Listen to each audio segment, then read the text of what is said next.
Comienza en Radio María Misión Posible, un programa de obras misionales pontificias dirigido por Carlos de Arteaga y Paula Rivas.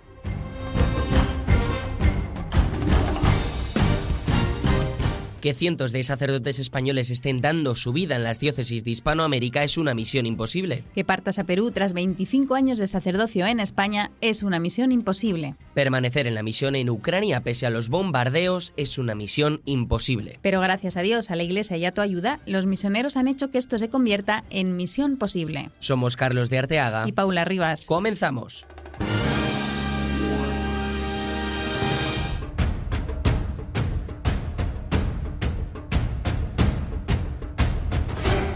Buenos días, queridos oyentes. Empieza este nuevo programa de Misión Posible de la mano de Obras Misionales Pontificias y, como siempre, cargado de nuevo contenido. Paula, ¿qué tal estás? Cuéntanos, ¿qué vamos a tener hoy? ¿Qué tal, Carlos? Buenos días. Pues vamos a conocer qué es la OCSA y cómo durante casi 80 años miles de sacerdotes han dejado España para partir rumbo a Hispanoamérica a continuar difundiendo el Evangelio. Para ello vamos a conocer varios misioneros que están allí sobre el terreno. Y además, como no podía ser de otra manera, en el 4º aniversario de la guerra de Ucrania, escucharemos a una misionera que permanece en Kiev entre las bombas. Y para quien no pueda quedarse con nosotros, ¿qué puede hacer? Pues como siempre tendrán el programa completo disponible en la web de Radio María, www.radiomaria.es, para que lo escuchen cuando quieran. Además estará también disponible en Spotify y Apple Podcast. Recuerden que nos pueden escribir a nuestro correo electrónico, que es misionposible@radiomaria.es, para cualquier sugerencia, historia o petición. Eso es, como el nombre del programa, misionposible@radiomaria.es. Pues ahora sí que sí, empezamos.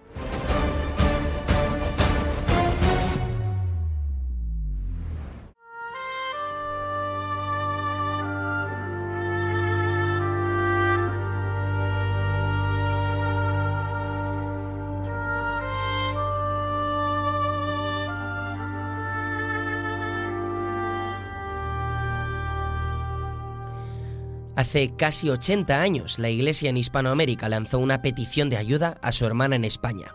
Un grito que demandaba colaboración desde un país que por aquel entonces tenía suficientes sacerdotes. Así fue como la Conferencia Episcopal Española creó la Obra para la Cooperación Sacerdotal Hispanoamericana, también conocida como la OCSA. Este domingo la Iglesia celebra el Día de Hispanoamérica, una jornada dedicada para acordarnos de tantos misioneros españoles que han cruzado el charco en estas décadas y ayudarles, echando una mano para que la labor se siga desarrollando. Hoy te proponemos, querido oyente, conocer esta gran obra de la mano de los propios misioneros, conociendo su testimonio concreto y por qué han decidido dedicar su vida a la evangelización de Hispanoamérica. Luis es un sacerdote de Almería, quien da la clave de por qué algunos han decidido abandonar su tierra para hacer presente a Dios a miles de kilómetros de distancia, más en concreto en su caso, en la Patagonia argentina.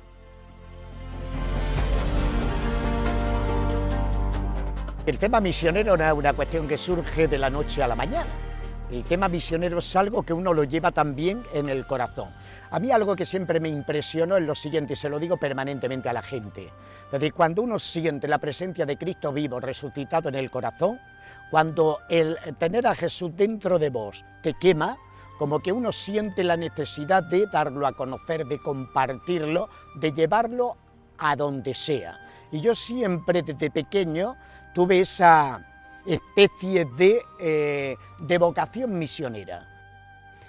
En el caso concreto de Luis, una de sus misiones allí es la de acompañar a los jóvenes para hacer de ellos también auténticos misioneros. Intentamos despertar este espíritu misionero en los jóvenes, intentamos también despertar ese gusto por Jesús, ese abrir el corazón a Jesús, el que los jóvenes empezaran a sentir la presencia de Cristo vivo en su corazón. Y esto fue dando resultados. ¿Por qué? Porque no solamente hablábamos de Jesús, sino que intentábamos vivirlo, descubrirlo en la realidad, ¿no? En la realidad de otros jóvenes que estaban pasando por situaciones realmente críticas. El mensaje de Cristo no todo son palabras. Luis nos cuenta cómo esas palabras deben ir acompañadas por algo más. Lo que la gente en Latinoamérica espera es que lo que dices también esté respaldado por la acción. tu palabra también se haga vida, que tu palabra también se haga acción, que tu palabra se haga gesto, ¿no? Y de Argentina saltamos a Brasil, donde se encuentra Ildefonso, un misionero que lleva ni más ni menos que 65 años de sacerdote allí y que entiende la misión como una comunión entre hermanos, de tal manera que el que más tiene ayuda al que más lo necesita. Para Ildefonso, la Iglesia no solo puede ser entendida desde el punto de vista de una gran familia, sino también de una gran comunidad.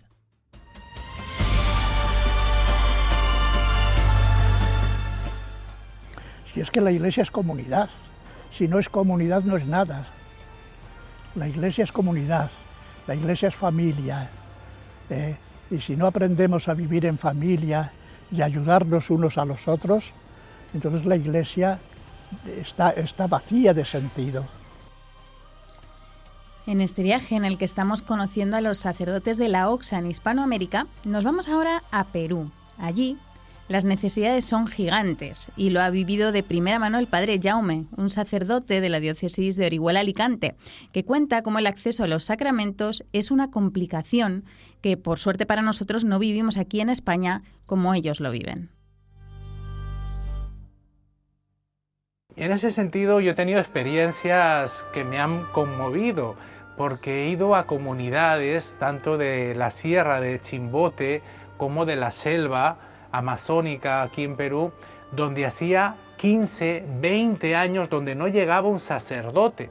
Esto significa que han estado sin sacramentos. No ha habido bautizos, no ha habido Eucaristía, no ha habido confesiones. Entonces te duele, ¿no? A mí personalmente me duele que este don que Dios nos ha dado de la vida sacramental no pueda llegar a todos. Entonces, cuando escucho a algunos sacerdotes de Alicante que dicen no, pero la misión hoy está aquí. Es cierto, la misión está en todas partes, pero hay lugares donde no pueden ni siquiera celebrar la Eucaristía, donde no pueden ir a confesarse. Entonces, es una invitación a todos y es un desafío para la Iglesia de hoy seguir siendo una iglesia misionera. Pero la misión a Dientes es, ante todo, una llamada, y aunque el padre Jaume se imaginaba algo un poco distinto, reconoce la suerte que ha tenido de que el Señor le haya llamado a esta tarea.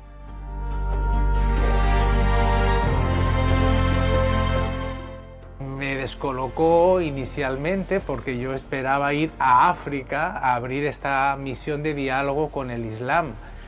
No estaba dentro de mis planes ir a Perú. Pero insistió tanto que necesitaba un sacerdote en Perú que dije, bueno, soy sacerdote de esta diócesis y la diócesis necesita ir a Perú, pues yo iré. Y inicialmente vine para 3 años y voy a cumplir casi 17 y feliz de estar en la misión, porque si es una suerte, un regalo de Dios ser cristiano, ya ser misionero es que te toque la lotería. Algo similar le ocurrió al padre Javier, misionero en Lunín, Perú, quien ha recogido el testigo de un precioso hermanamiento entre esa diócesis peruana y la suya, Toledo. Este misionero nos cuenta cómo fue el inicio de esta colaboración.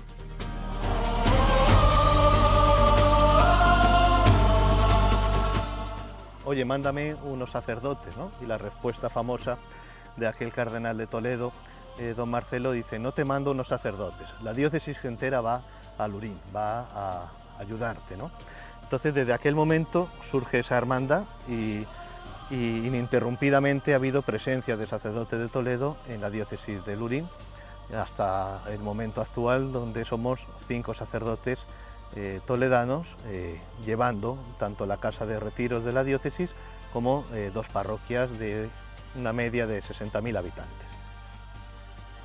Pero que nadie se confunda, estos sacerdotes enviados por la Iglesia no hacen nada especial, nada fuera de lo común, aunque cada una de sus vidas valdría para un libro de aventuras.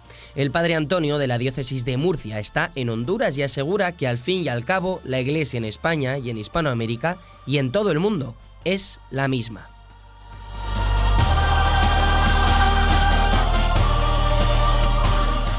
Yo he hecho siempre mi tarea sacerdotal igual, yo sigo siendo incardinado de Cartagena-Murcia, no he dejado de pertenecer a a esa diócesis, pero estoy prestado por mi obispo. Pero yo lo mismo que predicaba, enseñaba, vivía, me entregaba en Murcia, en España, es lo mismo que estoy haciendo, adaptándome a las situaciones concretas de cada día y a las de Honduras, a las realidades presentes. Este domingo 1 de marzo nos acordamos de cada uno de nuestros sacerdotes misioneros que han partido para hacer presente la Iglesia de Cristo en Hispanoamérica y nos unimos a ellos en oración y colaboración. 130 sacerdotes como Luis, Ildefonso, Jaume, Javier y Antonio que pueden decir en primera persona el lema de la jornada de este domingo: caminamos juntos, compartimos alegría.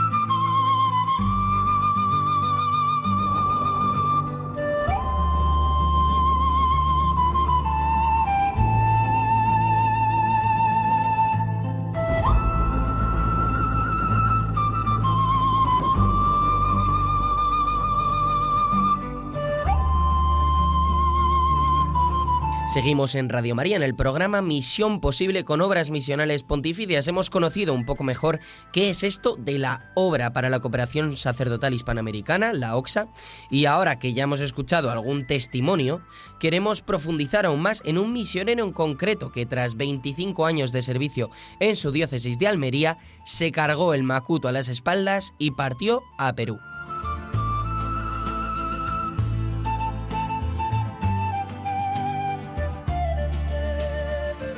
Pues tenemos al teléfono al padre Antonio Manuel Hernández Belmonte. Él es sacerdote diocesano de Almería y ahora está como misionero de la OCSA en Perú. Buenos días, Antonio. Muy buenos días, bendecido sea. Nos atiendes desde Almería, que acabas de llegar de Perú. Sí, recién llegué ayer. Ayer llegué a Getafe, a Madrid, y hoy estoy aquí ya en mi pueblo de nacimiento. De vacaciones, me imagino, ¿no?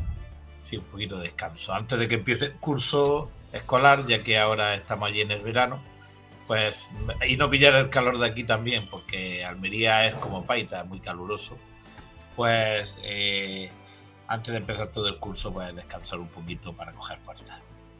¿Qué tal, Antonio? Tú has sido durante 24 años sacerdote en Almería y en vez de estar ahí pues cómodamente, ¿no?, que entiendo que además en Almería con la playa y demás estará espectacular, decidiste irte a Perú. Cuéntanos un poco por qué.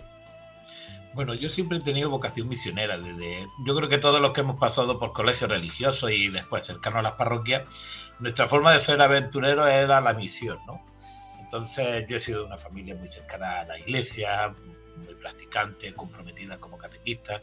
Mi papá era muy caritativo, mi papá era gasolinero y mi mamá pues trabajaba también apoyando en la gasolinera, ¿no?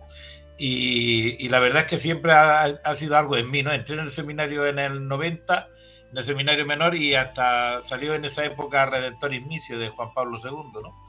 Y siempre ha sido una realidad, sobre todo la figura de San Óscar Romero, he estado muy vinculado a Centroamérica, a Nicaragua, pero prometí a mis padres que hasta que no falleciesen pues no me iba a misiones, ¿no? Entonces intenté respetarles, porque al fin y al cabo también ellos compartieron y fueron generosos con Jesucristo y con la Iglesia, ¿no? A dejar que su hijo, con total libertad, con 14 años, se fuese a estudiar muy libremente, porque fue una decisión muy personal, al seminario. Y después de 24 años de sacerdocio te marchas a Piura, ¿no? Cuéntanos un poquito el contexto, cómo es Piura, especialmente la realidad de los jóvenes, que yo creo que estás vinculada a ellas, ¿no? Bueno, Piura, yo estoy concretamente en la región de Piura, estoy concretamente en la provincia de Paita, en el distrito de Paita, son unos 150.000 habitantes. Es una población, la verdad es que sorprende mucho, porque es súper joven. Un tercio de la población tiene menos de 25 años, ¿no? Y es una realidad de mucho movimiento, mucha vida. Los colegios suelen tener casi 3.000 alumnos y de secundaria hay la mitad, ¿no? O sea que la verdad es que es una realidad muy, muy vasta a nivel de jóvenes. Es un pueblo que trabaja en la costa, yo también soy de costa, soy de familia de pescadores, ¿no? con todo lo que conlleva en aquella tierra ser de pescadores. Ya después iremos hablando sobre la realidad más social, ¿no? Es una realidad que están mirando siempre a la mar, solo existe la economía pesquera y el mototaxi, ¿no? Esa es la realidad de la vida allí, ¿no? Yo le digo a los jóvenes y a la gente de allí que ser joven en Perú, y yo lo que conozco más es Paita, es de héroes, ¿no? Porque es una vida muy sacrificada. Para postular a la universidad tienen que pagar una academia aparte, la familia se sacrifica, los jóvenes se sacrifican trabajando y la verdad es que es mucho tiempo, mucha economía, mucha vida dedicada a tener una estabilidad económica. Ellos, cuando yo hablo con ellos y encuesto, yo trabajo mucho la realidad de la escucha en los centros escolares públicos, en el Juan Pablo II y Virgen de las Mercedes, y la verdad es que son jóvenes que no se conocen, ellos mismos te lo dicen, que no tienen proyección de vida, que tienen muchos miedos, hay un débito familiar, toda la inversión familiar está a costa de ellos y ellos cuando terminan la universidad y trabajan es lo primero que hacen devolverle a la familia la inversión económica que han hecho en ellos, eso lo tienen muy en cuenta y además muy en el ADN, ¿no? O sea, eso, entonces también todas estas cosas pesan, ¿no? Tiene una mochila muy pesada. Ahora mismo jóvenes de los grupos juniors que yo llevo y de catequesis, pues están trabajando en la pesquera y tienen menos de 16 años, o sea, están trabajando en lo que es la limpieza de la pota, porque es la zona donde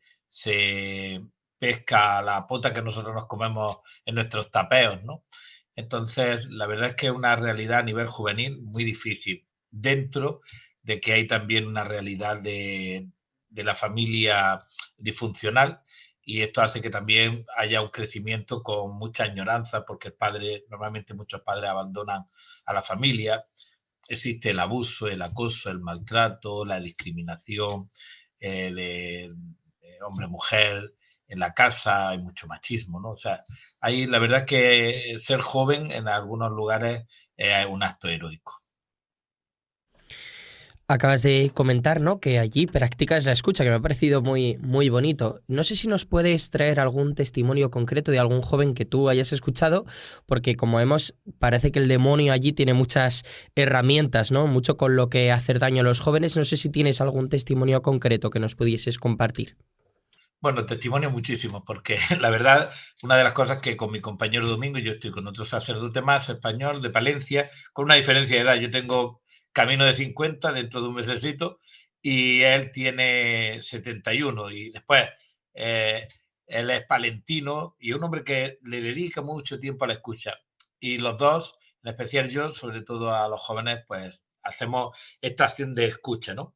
Y la verdad es que los testimonios, pues la verdad, desde toda la confidencialidad, el descubrir sobre todo los procesos de cambio, ¿no? O sea, a mí me hace gracia, voy a decir varios, graciosos y más serios, ¿no? Empiezo por los más serios, o sea, jóvenes que han tenido problemas, que han tenido maltrato, abandono familiar, sobre todo en el muchacho, en el chico. El gran problema es el abandono de su padre, el por qué me ha dejado, el por qué no nos ayuda, el por qué no nos quiere. Y en ese sentido, ver que tú eres una figura referente, ¿no? O sea, yo he llegado a hablar con jóvenes, después invitarme a ir a alguna exhibición cultural, de baile en especial, en este caso, en uno de los colegios, en el Sagrado Corazón, y después, al llegar yo, verme el muchacho terminar el baile y venir corriendo delante de la mamá, a abrazarme a mí, a echarse a llorar y a darme besos, ¿no? O sea, y tú dices, ¿cómo? Y entonces me dice, te pido perdón, pero es que hoy tú eres mi padre, ¿no? Todas esas cosas que tú te quedas como muy, sobre todo por nuestras realidades, ¿no? Después también el ver las chicas, ¿no? El tema del abuso, el tema del acoso y sobre todo dentro de la familia suele ser sobre todo con familiares, el padrastro, entonces ver también ahí cómo se te agarran, cómo se te echan a llorar, cómo necesitan pues que le pongas el hombro, ¿no? Y que no tienen nadie. Después son jóvenes súper, allí se dice roche, ¿no? A la vergüenza. Y esta realidad es el sentido de culpabilidad que intentas quitarle, ¿no? Ustedes no son culpables, ustedes son víctimas del silencio y víctimas también de que la familia no quiere que esto salga a la luz, ¿no? Entonces ese silencio, el cómo les perfora, cómo les rompe por dentro, ¿no? Y cómo al final tu acción, aunque yo siempre digo que no damos soluciones, damos respuestas, tu estar escuchando, tu acompañar, tu invitarle a participar en grupos positivos, en grupos nosotros, los grupos que llevamos siempre tratan mucho el tema de la inteligencia emocional, no la artificial, sino la emocional. En eso, y después la parte, pues sí es verdad que más graciosa, ¿no? El ver como jóvenes que llegan súper introvertidos, que no se les puede tocar, ¿no? Pues en la parroquia, en el trabajo con los animadores juveniles, con la gente de la parroquia, pues ya lo ves participando hasta de catequistas, participando de los jóvenes. Ahora mismo uno de los jóvenes me escribía que estaba en la mar, ¿no? Y me estaba diciendo, oye, Antonio, tú sabes que he tenido una relación tóxica, ¿por qué no me eches una mano para...? Entonces, en ese sentido, sí es verdad que te conviertes y la parroquia se convierte en un referente para los jóvenes. Te decía algo gracioso, ¿no? Una de las cosas graciosas, bonita, ahora hay 4 voluntarios granadinos médicos que han terminado el MIR a finales de enero y están allí con nosotros haciendo campaña médica. Y caminando con ellos, veníamos de una misa en 1 de junio, capilla, nos paramos, nos queríamos ahí los yunses, la forma que tienen de celebrar los carnavales. Y nos paramos en una concentración de gente creyendo que era un yunse y era una celebración aniversario de una iglesia evangélica de los nazarenos. Y entonces, pues nos paramos a ver un poco y empezaron a venir jóvenes a saludarme. Y uno de ellos, Junior, pues, padre, ¿cómo está? Qué alegría verle. Y entonces toda la gente pendiente de nosotros, porque entre que somos bien claritos, somos coloraditos, como dicen allí, pues vino 2 o 3 veces y 2 o 3 jóvenes a saludarme, ¿no? Entonces, claro, yo le decía a los médicos, digo, mira qué alegría que hasta los hermanos de otras ramas cristianas, los jóvenes, vienen a saludarte y te ven en positivo, porque le has escuchado, simplemente por eso, porque has estado ahí y has ejercitado un servicio desde el máximo respeto, ¿no? En ese sentido, Papa Benedicto XVI en Deus Caritas decía que el amor no podría ser proselitista porque el amor es universal. Ante todo esto que nos cuentas, ¿qué le dirías a alguien que aquí en España mira, pues eso, sacerdotes que tienen 20 pueblos y tal, y que dicen, oye, que no se nos vayan los sacerdotes fuera, que aquí hay mucha necesidad? ¿Qué les dirías desde allí de Perú? ¿Por qué es necesario que sacerdotes españoles se vayan allá a Hispanoamérica? Bueno, yo he sido sacerdote de muchos pueblos también. He vivido 24 años, como bien habéis dicho, aquí, disfrutado de mi diócesis. Soy diocesano, mi vocación siempre ha estado unido a la diocesanidad. Y yo ya era misionero aquí. He trabajado con inmigrantes, 22 años trabajando en la zona de invernaderos, en toda la realidad del campo de Níjar, del Ejido. He sido sacerdote de pueblo de interior, solo 2 años. Esa fue mi primera ilusión, después la de ser misionero. ¿Qué decirle? Pues que la misión también nos invita a tener una perspectiva más católica, ¿no? Es universal. No podemos quedarnos en la comodidad. Es verdad que es bonito como el clero español, somos un clero austero, pero también hemos sido y estamos llamados a ser un clero misionero. Los religiosos en esto nos han llevado la ventaja. ¿Por qué nosotros no ser hoy esa oleada que llegó en los años 80? Hubo ahí un buen grupo, 70, 80, de curas misioneros seculares que se fueron. ¿Por qué no seguir siéndolo, no? Allá estamos 60 curas seculares en Perú, ¿no? Ya mayores, la gran mayoría son mayores, estamos muy pocos de mediana edad, ¿no? Pero la misión nos abre y además universaliza tu iglesia diocesana. Hacen más presente allí. Yo hago presente Almería todos los días. Yo soy almeriense de pura cepa. Entonces no puedo dejar de decir que soy misionero de Almería en Piura. Piura tiene 2 millones de habitantes y solo 100 sacerdotes. En mi parroquia somos 2 sacerdotes para unos 100.000 habitantes, 80.000 lo más seguro, ¿no? Para 17 capillas. Yo he realizado en este tiempo que llevo más bautismos que en mis últimos 15 años de sacerdote, más unciones que toda mi vida de sacerdote, más confirmaciones que en mi vida de sacerdote. O sea, bautismos de adultos, hemos tenido casi 200 bautismos de adultos. Entonces, la generosidad debe de ser un signo distintivo de nuestra diócesis, de nuestras vocaciones, porque también los obispos tienen que apoyar a los sacerdotes que tienen vocación misionera y tienen que potenciar. Se nos llena la boca de hablar de los misioneros, es junto a Cáritas lo que más valora la sociedad española, y muchas veces nos falta en los seminarios formar en que la diocesanidad no solo es el espacio, sino que también es la misión. De hecho, es precioso ver, ¿no?, todas estas diócesis que tienen una diócesis hermana en algún territorio de Hispanoamérica. Es muy bonito ver esa relación y cómo, como os he escuchado antes de la entrevista, es como si esa diócesis en Perú, por ejemplo, o en donde sea, pues fuese parte de la diócesis aquí en España, y eso es muy bonito. Te quería pedir en menos de un minuto un mensajito para la gente, para que se acuerden en esta jornada de Hispanoamérica, que es este próximo domingo, pues de todos los misioneros de la OXA que estáis allí en Hispanoamérica. Pues en primer lugar la gratitud a tantas diócesis, a tanta gente, a tantas personas, a tantos feligreses que siempre están mirando por nosotros, apoyándonos desde el corazón hasta las manos, ¿no? Y también lo mismo, no hay mejor embajada y no hay mejor servicio que puede hacer un católico, como han dicho todos los papas, que llevar a Cristo, ¿no? Y llevar a ese Cristo que se ha encarnado, que ha tomado nuestra propia realidad. Y todo católico, todo feligrés puede ser misionero. Ellos pueden tener esta experiencia, que no la duden, que se vengan como estos 4 granadinos jóvenes que han cogido sus barcos, han venido en alguna empresa de esta low cost internacional, de vuelos internacionales, y se han venido locamente. Pues Antonio Manuel Hernández Belmonte, misionero en Perú, sacerdote diocesano de Almería, muchas gracias por este testimonio tuyo, que descanses en estos días de vacaciones y rezamos por tu labor allí en Perú. Un abrazo. Un abrazo, muchas bendiciones, Dios les bendiga.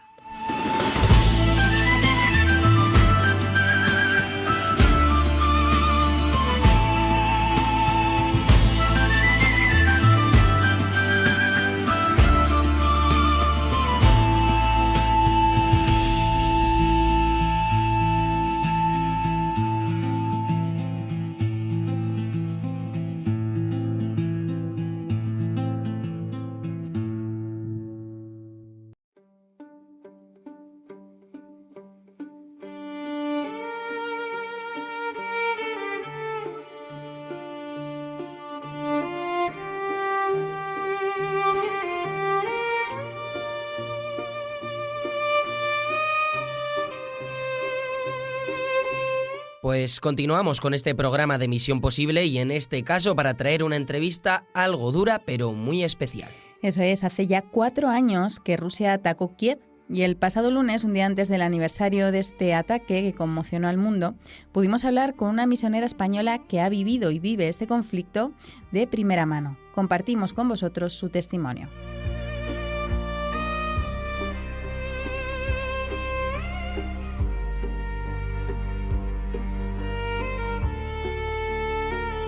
Pues nos encontramos con la hermana María Mayo, que es misionera dominica en Ucrania, al teléfono para precisamente hablar de este aniversario, de este 4º aniversario de esa guerra de Ucrania. ¿Cómo estás, hermana? Bien, bueno, yo siempre recuerdo que no es el 4º aniversario de la guerra, sino el 12º aniversario. Esto comenzó en 2014, no en 2022. Es una cosa importante saber que el pueblo ucraniano no lleva 4 años, sino 12 años trabajando en la resistencia, y con éxodos en aquel momento, en los primeros 8 años, fueron más a nivel interior y luego ha sido ya hacia el exterior de Ucrania. Pero las viudas de guerra son las mismas antes de estos 4 años que después. Los niños desaparecidos igual, los ataques a la población civil igual.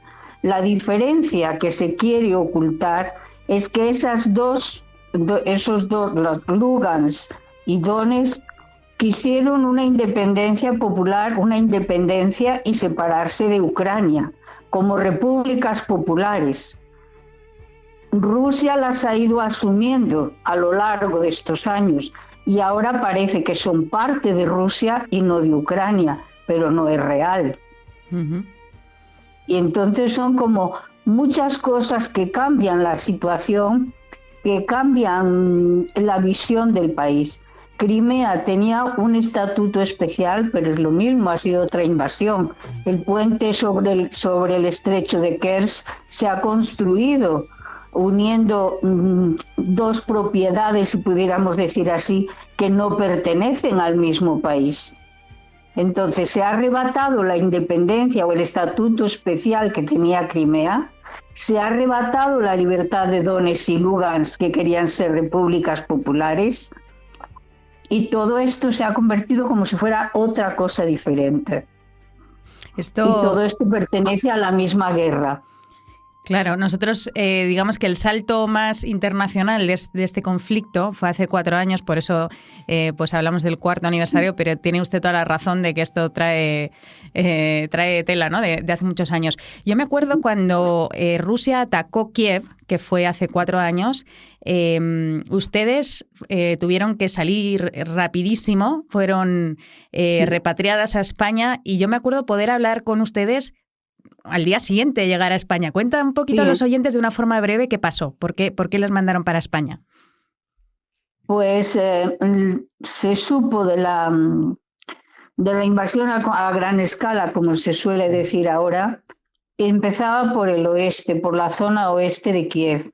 De hecho, Bucha y Irpin, las dos primeras partes atacadas, están a unos 25 kilómetros de nuestra casa. Entonces, la embajadora, que entonces era Silvia Cortés, decía que ella no nos podía dejar aquí porque nos sentía como sus madres y que a su madre no las podía dejar. Total. Al mismo tiempo, la población civil, la mayoría o un grupo grande de las familias de nuestro centro, estaban también, o sea, empezaron a salir.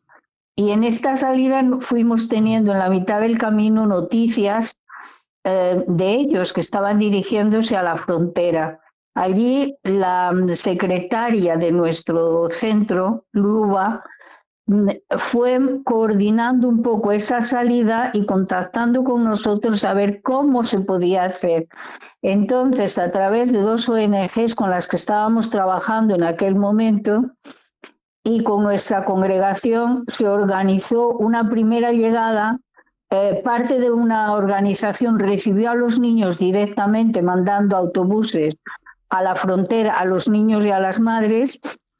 Nosotras continuamos con la evacuación de españoles por la embajada, pero continuábamos en contacto con ellos. Y al llegar a España, entonces un colegio nuestro en Asturias estaba cerrado por falta de niños, y entonces se abrió, se volvió a rehabilitar, si pudiéramos decir así, para esa acogida, con ayuda de todas las exalumnas y de la población de Sotrondio, que es donde lo teníamos. Luego nosotras, al llegar ya que nos entrevistamos, como tú dices, contigo, ya estuvimos viendo un poco, los medios nos cogieron bastante en esa primera semana, y nos incorporamos a Sotrondio ayudando a estos refugiados. Allí estuvimos hasta que más o menos esa repatriación se asumió por medio de voluntariado, de gente que prestaba sus pisos, de Cruz Roja, y nosotras empezamos a ver qué podíamos hacer. Quisimos volver, pero en aquel momento, en agosto del 2022, fue un mes muy feo, muy duro, y nos aconsejó el obispo que no volviéramos en ese momento. Y, hermana, quisimos volver de nuevo en octubre y tampoco pudo ser. Hermana, ¿qué sentíais vosotras cuando veíais la situación en Ucrania que se iba agravando y lo teníais que ver desde España y no pudiendo estar con ellos? Pues la verdad es que de otra forma nos ayudaba el que continuábamos en contacto con las familias. ¿sabes? Bueno, continuamos todavía, de hecho, porque teníamos un grupo de WhatsApp y entonces a través de ellos podías ir viendo los movimientos, lo que iba pasando en un lugar y en otro. Gente que estaba en Polonia, otros que tenían familia en la misma Polonia, otros en Alemania, sobre todo fue en los lugares en donde nuestra gente se quedó más. Pero un grupo grande, con nosotros salieron unas 93 familias más o menos. Yo me acuerdo en aquella entrevista que le hicimos pues, recién llegada a España, que usted anhelaba volver a Kiev y decías que yo quiero estar en Kiev y no me dejan, no puedo, ¿no? ¿Cuándo pudieron volver a Kiev? Porque ahora mismo nos atiende desde allí, por teléfono. ¿Y cuál es la misión que están realizando allí? Bueno, volvimos en marzo creo, en el 2023. Entonces, lo primero que hicimos fue tratar de contactar por medio de este grupo de WhatsApp con la gente que estuviera aquí en Kiev. Y con otros, bueno, había habido de todo, ¿no? Pero fue una cosa, no sé cómo decir, emocionante porque fue un encuentro con las mamás, organizamos un primer encuentro, ¿no?, con los padres y para ver cómo podíamos hacer con los niños. Entonces, con los padres ya fue que lloramos todos y de vernos vivos, de ver cómo estábamos. Faltaba gente, lógicamente, que había muerto, sobre todo de niños que venían de Bucha y de Irpin. Y hay algunos que no los hemos vuelto a ver desde antes de la guerra. Y bueno, pues pensamos en hacer una fiesta con los niños. Cuando vinieron los niños, bueno, esos abrazos, eso es imposible decirlo lo que fue. Y empezamos otra vez escuchando, viendo pues lo que estaba pasando, como lo que habían pasado. Encontramos a la madre de unos niños que su marido, desactivando un artefacto explosivo, pues le explotó y quedó en coma 15 días. Ella estaba entonces en España, en la zona entre Galicia y Portugal, volvió con sus hijos, estuvo cuidándolo. Hemos estado acompañando todo esto hasta su recuperación, hablando con ellos, con el padre, a veces pues por videollamada porque estaba en el hospital. La mamá, junto con otras, participó en esa organización de la fiesta de los niños. Y bueno, pues fue preciosísimo, preciosísimo. Desde la pequeñita que me decía, que me abrazaba y me decía, ay María, muchos días, me decía en español eso, muchos días no verte. O sea, cosas muy, muy preciosas, muy entrañables, muy de saber lo que es quererse y vivir desde la fe, aunque ellos no todos sean creyentes, pero un sentido de trascendencia frente a la muerte y la muerte tan cercana. Hermana, entiendo que el primer contacto otra vez con Ucrania un año después, teniendo en cuenta que vosotras pues os habíais ido prácticamente a las horas de empezar el conflicto, pues que nada más bajar del avión, nada más entrar en Ucrania, veríais las consecuencias primero materiales, pero luego, como dices, en las familias, las consecuencias humanas. Entonces quiero que nos cuentes un poco cómo vivisteis ver esa ciudad que habíais visto antes, pues esplendorosa y perfecta, pues verla atacada por la guerra, y cómo puede uno, desde la fe, remontar esto. La verdad es que esto es increíble, ¿sabes? Cuando nosotros llegamos, toda la zona del oeste, entramos por el Lviv, entonces no se veía, se veía como se sigue viendo ahora. Pues, por ejemplo, bosques que habían sí que estaban partes quemadas, pues ya pues, los montones de madera cortados, las ramas sobre los charcos, porque estábamos empezando primavera y era todo el deshielo, caminos pequeños, los huertos y jardines empezando también, o sea, no se veía al mismo tiempo pues trozos de carretera muy marcados de la autopista, ¿no? Muy marcado en el suelo las líneas nuevas, torres nuevas de luz con lo que se había mandado para la reconstrucción. Es decir, no te creas que sentimos, sino al revés, un decir, qué manera de vivir, que estamos viviendo, pero viviendo de verdad en medio de una guerra. Tuvimos que ir a arreglar nuestros papeles y delante pues había una, ¿cómo se llama? Una exposición y un concurso de tulipanes. Era la época en que todavía eso, de tulipanes y flores de primavera. Y estaban pues unos camiones grandes arreglando el tendido eléctrico, otros un poco más adelante arreglando asfalto. Y en general, después de cada bombardeo, eso es lo que sí puedo decir, no es una guerra en donde estemos de brazos caídos, es una guerra pero con vida de vida de vivir de verdad, en donde pues no sé, pues antes de anoche, no anoche, sino la noche del sábado al domingo, sí.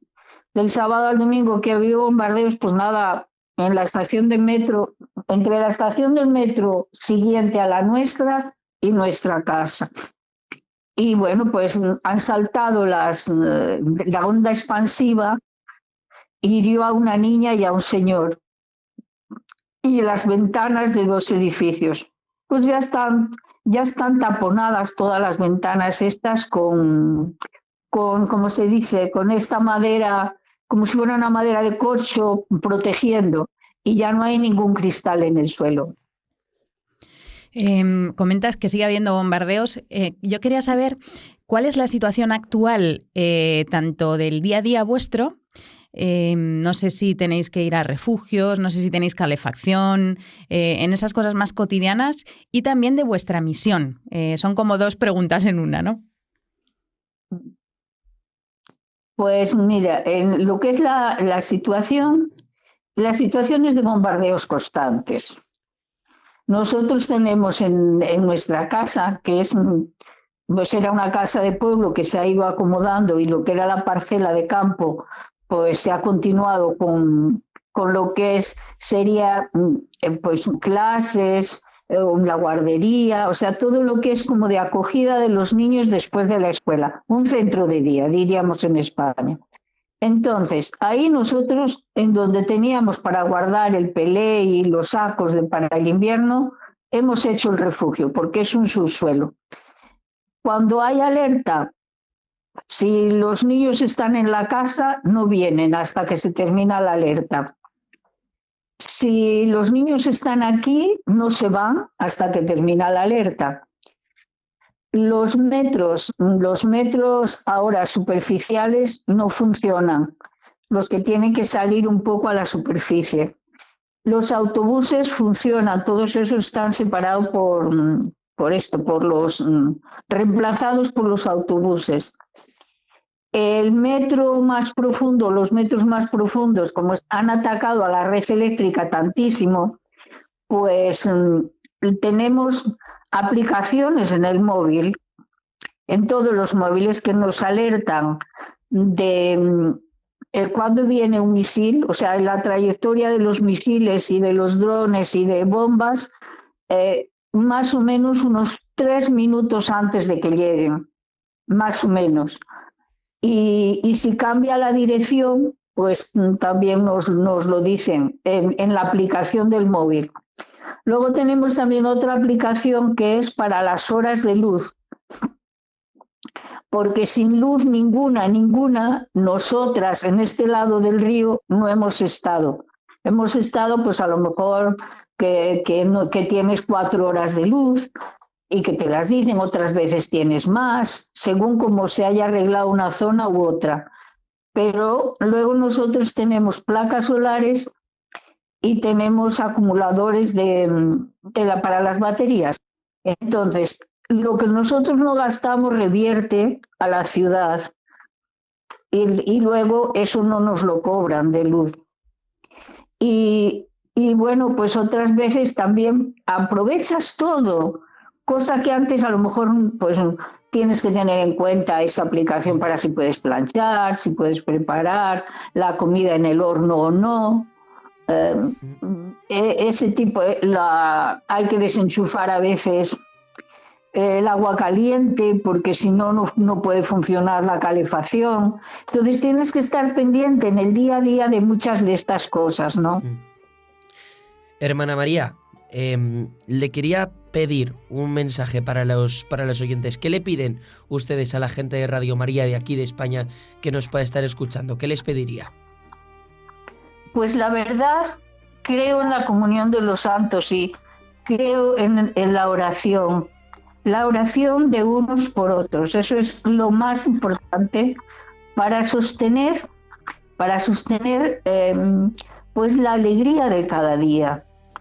Porque pues a veces te sientes, no con miedo no hemos sentido nunca, la verdad, pero te quedas como paralizada, diciendo, ¿y ahora qué hacemos? ¿Y cómo hacemos?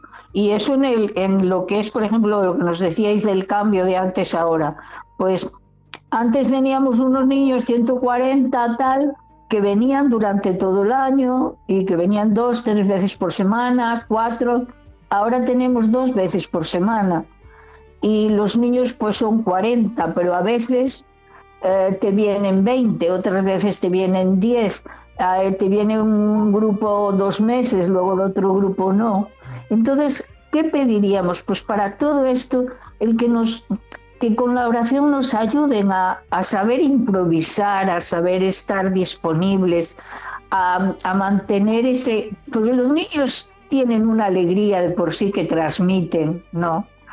Incluso se ha dado casos que a veces han venido 3, 2, ¿sabes? Según los días que ha sido muchísimo frío y bombardeos fuertes. Pero eso somos como pedir que continuemos, porque ya también somos mayores, que continuemos pues eso, acogiendo la alegría de todos, compartiendo el trabajo de todos y eso. Y si se puede ayudar, pueden ayudar, pues la ayuda siempre es necesaria, pues porque hay niños que a lo mejor pues hemos comprado leña, hemos pasado, quiero decir, porque nos han llegado generadores, los hemos pasado para otros que están simplemente una lámpara comprada para otra familia porque no tienen luz, otra una pequeñita estufa que puedan cocinar. Todo este tipo de cosas en la vida cotidiana es muy importante. Pues hermana María Mayo, misionera dominica en Ucrania, muchas gracias por tu testimonio y el de todas las hermanas que estáis allí y desde luego que rezamos por vuestra misión en Ucrania. Gracias. Un abrazo fuerte. Un abrazo.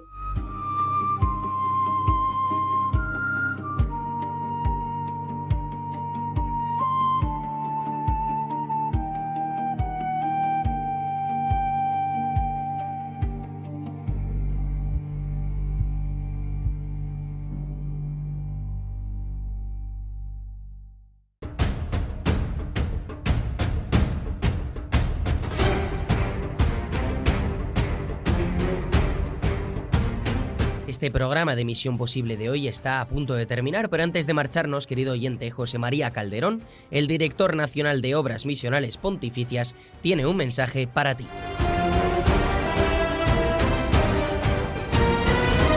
Muy buenos días, amigo de Misión Posible. Un viernes más aquí estoy, contigo, para hablarte de la misión. Este próximo domingo celebraremos la Jornada de Hispanoamérica, una jornada que la Conferencia Episcopal Española quiere que se celebre en todas las parroquias e instituciones religiosas de España para recordar a esos casi 6.000 misioneros españoles que ahora mismo están llevando a Jesucristo en tantos lugares de América, desde el cono sur, ¿verdad?, desde Argentina hasta el norte, hasta Alaska. Caminamos juntos, compartimos alegría. Ese caminamos juntos ojalá que nos resuene en nuestro corazón, porque esos misioneros necesitan y quieren que caminemos juntos, que nosotros nos sintamos parte de la misión y que les apoyemos y que vayamos con ellos en el corazón a hacer esa misión que están realizando en tantos ámbitos de la vida cristiana de aquellos pueblos. Caminamos juntos y compartimos la alegría, porque compartimos la alegría de la fe, la esperanza de sabernos amados y rescatados por Cristo. Eso es lo que intentamos. Ojalá tenga mucho éxito, ¿sabes? Es verdad que recaudar dinero es importante para nosotros porque con ese dinero ayudamos a los misioneros, pero es más importante todavía que cada uno de nosotros el próximo domingo hagamos una oración por las misiones, por los misioneros y también por las vocaciones a la misión, para que el Señor en los jóvenes ponga esa inquietud, ese deseo, ¿verdad?, de llevar a Cristo a los demás, y para que descubran que irse a la misión no es una aventura o una cosa reservada a unos cuantos que tienen unas capacidades espectaculares, sino que es una vocación a la que el Señor llama para que su evangelio pueda extenderse por todas partes.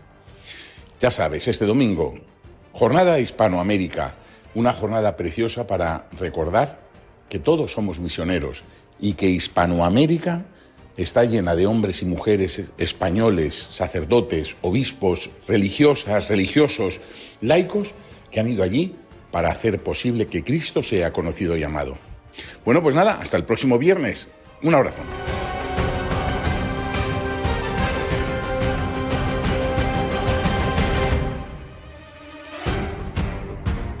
Muchas gracias, José María. Termina así este programa de Misión Posible. Vamos a hacer un pequeño repaso de lo que hemos tenido hoy, por si hay algún despistado que se ha unido más tarde. Sí, Carlos, hemos hablado de la obra para la cooperación sacerdotal hispanoamericana, la OCSA, una realidad mediante la cual la Iglesia en España se hace presente en Hispanoamérica mediante sacerdotes diocesanos que se marchan a la misión. Para ello hemos escuchado varios testimonios, entre ellos el de Antonio, un sacerdote que tras 25 años de servicio en Almería se ha marchado a Perú. Y además, 4 años después del ataque de Rusia a Kiev, hemos hablado con la hermana María Mayo, una misionera dominica que permanece, pese a la guerra y los bombardeos casi diarios. Recuerden que si hoy no han podido seguir en directo este programa de Misión Posible o desean volver a escucharlo, pueden hacerlo en la web de Radio María, www.radiomaria.es, en Spotify y Apple Podcast. Y recuerden que esto es muy importante, que nos pueden escribir a nuestro correo electrónico del programa misionposible@radiomaria.es para cualquier sugerencia, historia o petición. Pues muchas gracias, Paula, que pases un buen fin de semana. Muchas gracias igualmente. Y recuerden, oyentes, que este domingo se celebra la Jornada de Hispanoamérica, un momento para unirnos en oración y en colaboración con los misioneros españoles en Hispanoamérica. Nosotros nos vamos ya. Mientras tanto, toda la información sobre la animación misionera en España y las últimas noticias misioneras las pueden encontrar en www.omp.es. Espero que tengan un buen fin de semana. Muchas gracias a todos y ya sabéis, seguid ayudándonos a hacer posible lo imposible.